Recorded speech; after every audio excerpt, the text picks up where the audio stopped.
राधे राधे, जय श्री कृष्ण। कैसे हैं आप सभी? कान्हा जी के सुंदर दर्शन करिए, भगवान श्री कृष्ण के। और आप सभी को ऋषि पंचमी की बहुत सारी बधाइयाँ, शुभकामनाएं।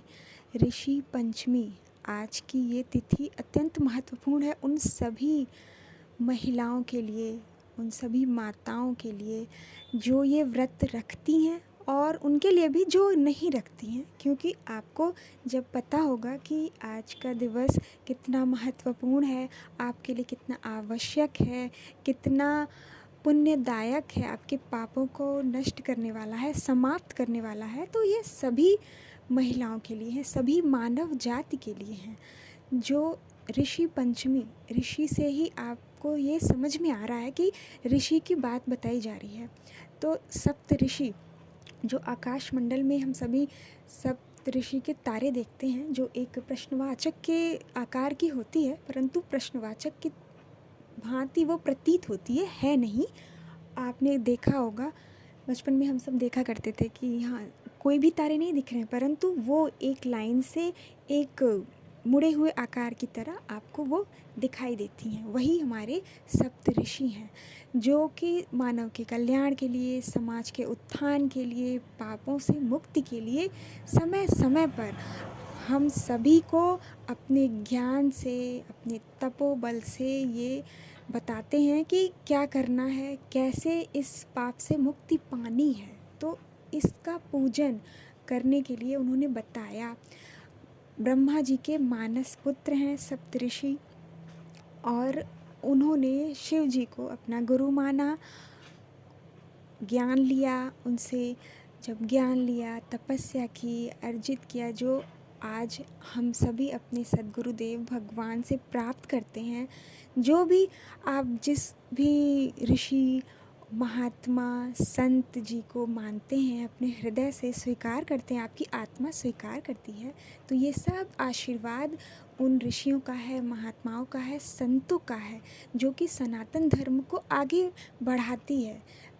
पाप और पुण्य को कैसे संतुलित किया जाए। आपसे कोई पाप हो गया, अब ऋषि पंचमी है, जितनी भी महिलाएं हैं जो कि रजस्वला, जो मासिक धर्म है, से पीड़ित रहती हैं, उस समय आप संसार की किसी भी गतिविधि को करते हैं तो ये पाप का भाग है। तो इससे कैसे मुक्ति पानी है, आज के दिन उसको व्रत रखा जाता है। जो हमारी माताएं जो अब इससे मुक्त हो चुकी हैं वही रखती हैं, जो आप शुद्ध हो चुकी हैं, जो जिन्हें नहीं आता है, जो बुज़ुर्ग हैं, जैसे आपकी जो माताएं हैं वो रहती हैं। कन्याएं तो नहीं रह सकती क्योंकि अभी तो उनके पास है, और जो जिनका समाप्त हो चुका है वो रहती हैं, जिससे कि आपके जीवन में कभी भी आपसे त्रुटि हो गई हो, घर में भोजन बनाया, घर का कार्य किया, जो कि आज महिलाएं करती ही हैं, क्योंकि कोई साधन नहीं है उपलब्ध, परंतु उनके साथ संगी जो रहने वाले हैं, जो भाई बंधु हैं, जो पति हैं, पिता हैं, उनको ये बात समझनी होगी कि उनको इस वक्त आराम देना है, क्योंकि वो एक अवस्था भी है कि जिसके कारण वो अस्वस्थ हैं, मानसिक रूप से नहीं परंतु शारीरिक रूप से आप कर्म कर रही हैं, तो ये एक आराम का भी समय है। सो स्वयं का कर्म कर रही हैं, कार्य कर रही हैं, वो ठीक है, परंतु घर का कार्य करना, पूजा वर्जित है, रसोई वर्जित है, इसीलिए है जिससे उन्हें आराम मिले, स्वास्थ्य उनका बना रहे। स्वास्थ्य बना रहेगा जब किसी महिला का, तभी तो वो कुछ अच्छा निर्माण कर सकती है समाज के लिए। जब वही अस्वस्थ रहेगी, जो कि बहुत सी पीड़ा में लोग औषधियाँ लेते हैं, बिल्कुल नहीं लेना चाहिए। और ये जो पीड़ा अधिक होती है ये भी नहीं होनी चाहिए, ये दोनों ही असंतुलन है आपके शरीर के लिए, बाद में आपको बहुत असुविधा होती है। इसलिए वो आराम का समय बनाया गया है कि आपको आराम मिले, परंतु जो ये कलयुग का समय आया है इसमें भी इसको मान और सम्मान से लिया जाता है, बिल्कुल नहीं, ये इससे आपका कोई अपमान नहीं होता है। दक्षिण भारत में तो कन्या की पूजा होती है जब वो प्रथम बार इसको प्राप्त करती है। तो आप सदैव सकारात्मक रहिए कि आपके लिए इसमें कुछ अच्छा है।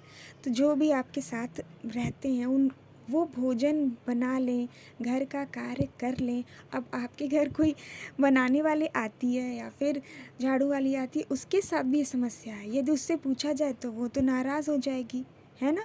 और या तो वो सत्य नहीं बताएगी कि अब आप सत्य बता देंगे तो कहीं ऐसा ना हो कि आप उसको धन ना दें, उसको पैसे ना दें, तो ऐसी कोई बात ना हो। इसके लिए क्या करना है कि ठीक है, नहीं होगा, आप भी जाइए आराम करिए, क्योंकि मैं महिला होकर अपने घर का कार्य नहीं कर रही हूँ, अशुद्ध अवस्था है। वो बाहर से आके अशुद्ध अवस्था में कार्य कर रही है, तो ये भी तो बिल्कुल सही नहीं है, ये भी पाप है। और ठाकुर जी की सेवा तो वर्जित है, परंतु जो वात्सल्य भाव से, प्रेम भाव से उनको पूजते हैं, लालन पालन की तरह रखते हैं, वो इसको रखते हैं, क्योंकि वो पूजा की तरह नहीं करते हैं।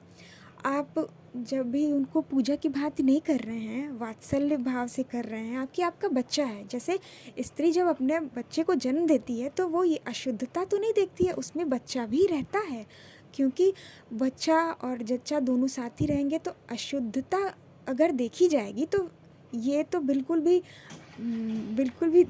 अयोग्य हो जाएगा उस स्त्री के लिए भी और उस बालक के लिए भी कष्टकारी हो जाएगा, क्योंकि उसके साथ रहकर ही उसका सुख है। तो ठीक इसी प्रकार जो हमारे घर में रहते हैं, हमारे लड्डू गोपाल हैं, आपके घर में नहीं कोई है, कोई सेवा नहीं कर रहा है, तब आप ये कार्य कर सकते हैं। परंतु आपके घर में कोई है तब उसको दे दीजिए वो सेवा, वो बच्चों की तरह उसे नहलाए धुलाए, उसके साथ रहे, भोजन कराए। नहीं है, बिल्कुल नहीं है, कोई करना नहीं चाहता है और आपका हृदय नहीं मान रहा है, आप उसको वात्सल्य अपने बालक की भांति देखती हैं, क्योंकि जो घर में आपके जो लड्डू गोपाल हैं वो तो स्थापित नहीं होते हैं, क्योंकि मंदिर जाना वहाँ पे अशुद्ध अवस्था में बिल्कुल वर्जित है, आप सभी जानते हैं। परंतु घर के जो भगवान हैं, पूजा स्थली, वहाँ भी नहीं जाती है। परंतु जब आपके गोपाल हैं, आप उनको बालक की भांति प्रेम कर रहे हैं, तब आप इस संशय में मत रहिए। यदि संदेह है तो मत करिए, और यदि आपके हृदय में ऐसी कोई भावना नहीं आती है तब आप उसको अवश्य करिए, क्योंकि आपके मन के भाव शुद्ध होंगे, आपके विचार शुद्ध होंगे तो आप उसको बालक की भांति देखेंगे। परंतु भगवान की भांति देख रहे हैं, पूजन कर रहे हैं, तो आप ये बिल्कुल भी मत करिए। देखिए, प्यारे से भक्त घर गणेश भगवान जी आए हैं, 7 दिन विराजित रहेंगे, तो दर्शन आप सभी करिए, प्रणाम करिए। कल गणेश चतुर्थी के दिन आए हैं, और प्यारे बांके करुआ बिहारी जी के दर्शन करिए, करुआ लाला। तो अब ये आए हैं तो इनकी प्राण प्रतिष्ठा हुई है, कोई नहीं जा सकता मंदिर के गर्भगृह में, बिल्कुल नहीं जा सकता। आप किसी के गर्भ में कैसे प्रवेश कर सकते हैं? धर्म, मंदिर क्या है? धर्म का स्थान है, मंदिर है, जहाँ पे गर्भ माता है, जिनकी मूर्ति देवी, जिनके घर में प्रभु विराजित रहते हैं। प्यारे सद्गुरुदेव भगवान का दर्शन करिए, और उनकी कृपा से, ऋषि की कृपा से, महात्मा की कृपा से सभी को जीवन में कल्याण का मार्ग दिखता है, प्रशस्त करते हैं। और ये ऋषि परंपरा जो चली आ रही है, जो सनातन धर्म की परंपरा है, वो सदैव सभी के लिए रक्षात्मक होती है। आप नहीं भी जानते हैं, परंतु जो भी पूजा आप कर रहे हैं, जैसे भी कर रहे हैं, सभी को सभी कुछ नहीं आता, पूरी विधि विधान से नहीं आता, परंतु आप जो भी करते हैं वो भगवान की कृपा है, जो प्रभु ने दी है, ऋषियों को दी है, उनको तपस्या करके उन्होंने अर्जित की है। शिव जी गुरु हैं, शिव जी मेरे भी गुरु हैं। अब मुझे पता चला कि मेरा गोत्र जो है सप्तऋषियों में से एक है, तो उस ऋषि के आशीर्वाद से, तब से जो हमारे पूर्वजों का आशीर्वाद है, जो नाम जप किया करते थे, कथा करते थे, तो वो सब आशीर्वाद स्वरूप, फल स्वरूप प्राप्त हुआ है। तो इसी कारण हृदय से वो शिव जी गुरु हैं, उनको गुरु रूप में ही अपनाया, और उनकी कृपा से समस्त जो भी हृदय में थी भावनाएं, वो सब प्राप्त हुई कि कैसे क्या होता है। और बाद में ये सारी बातें शास्त्रगत भी निकली, क्योंकि प्रभु तो स्वयं के भीतर विराजित हैं, परंतु प्रकट कब होते हैं? जब आप भक्ति करते हैं, उनको स्मरण करते हैं। कोई आप किसी को पुकारेंगे तब तो कोई आएगा। जब आप किसी को नहीं पुकारेंगे, आप उसको जानते हैं परंतु पुकारते नहीं हैं, तो वो आएगा नहीं। आप अपने पुत्र को ही जान रहे हैं मेरा पुत्र है, परंतु उसको नाम से नहीं बुलाएंगे तो वो कैसे आएगा, सामने कैसे होगा। जैसे आप किसी की बात करते हैं, वो मनुष्य आ जाता है तो आप सब कहते हैं प्रकट हो गया, ऐसा कहते हैं ना। तो ठीक इसी प्रकार प्रभु का नाम जब जपते हैं तो वो आपके हृदय से ही प्रकट होकर आपको दर्शन देते हैं। आपका अंतःकरण जब शुद्ध हो जाता है प्रभु का परम शुद्ध नाम जपते जपते, तो सभी भक्ति करने के लिए यही प्रथम सीढ़ी है, प्रभु का ध्यान करना, उनके स्वरूप का, उनको अनुभव में लाना कि प्रभु मेरे साथ हैं, मेरे पास हैं। परंतु सामने भी तो दर्शन होने चाहिए। इस दर्शन की आकांक्षा, अभिलाषा सदैव रखिए।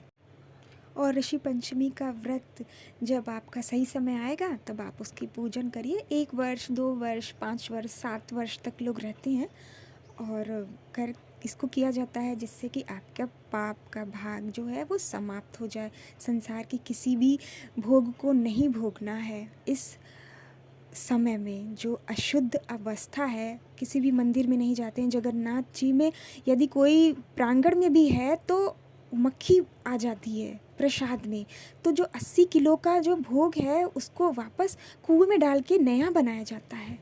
इतनी शुद्धता का ध्यान रखते हैं। हनुमान जी, यदि कोई स्त्री ऐसे स्पर्श कर दे, इसलिए कहा जाता है कि उनको नहीं छूना है, स्पर्श कर दे तो वो 21 दिन तक पानी नहीं पीते हैं। तो उनको, प्रभु को इतनी समस्या हो हम मनुष्यों के लिए, तो इसके कारण आप सभी बातों को समझिए और मानिए। आपकी इसी में भलाई है। ठीक, बहुत सारा प्रेम। जय श्री कृष्णा, राधे राधे। और हाँ, जो भी अपनी माताओं को ये रखवाना चाहता है वो अगले वर्ष से अवश्य रखवा देगा। ठीक, राधे राधे।